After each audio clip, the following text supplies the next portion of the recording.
Hey everyone, back again to show you a little glimpse of my middle-class Mississippi life.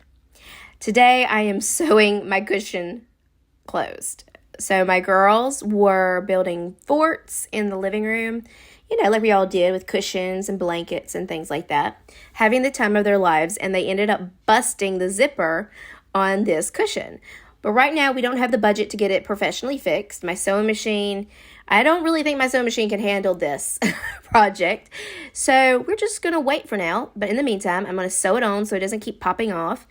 And I'm just really thankful that I grew up in the South where learning how to sew was part of growing up. Or at least it was for my generation. I'm 28, so I am a millennial.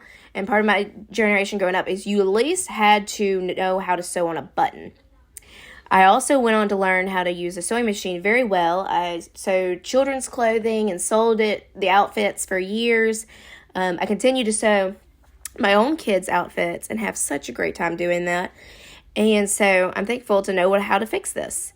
This is part of being frugal. This is part of being resourceful. This is part of learning to waste not. And I think we are at a time in our world where that needs to become more of a priority. Not only is everyone suffering financially, but also we need to think about waste, and we need to think about where everything is going once we throw it in the trash. Like, where does this end up? Can it be reused somehow in the community? Can someone else use it? How can I save this, and how can I use it in the future? I think it is extremely important to get back to some of those Great Depression ways of life and some of their tips and tricks that they had back then that helped their community and help their families stay alive and continue to function. So you'll also notice that while I'm sewing, I'm homeschooling. We have 3 little kids that I'm homeschooling.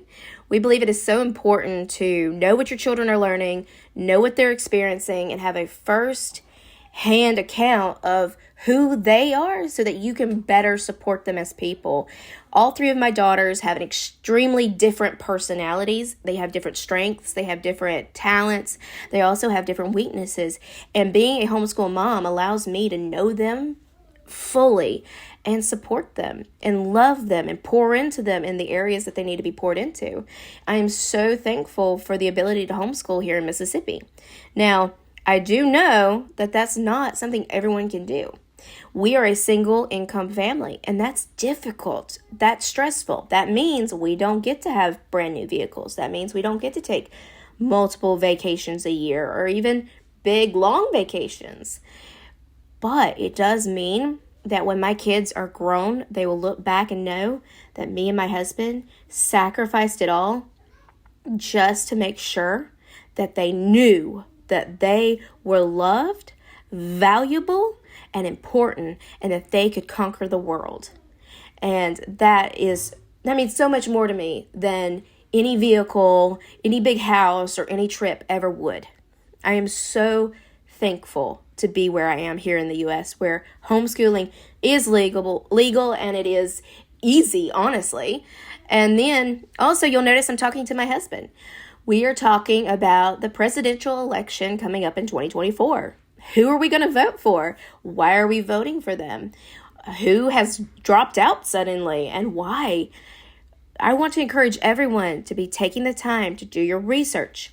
Don't just choose who you're going to vote for based on what your uncle is saying, what your mama is saying, or what an Instagram influencer is saying. Stop and do your research and think about what you're doing, because it has lasting generational effect in every little area of our lives.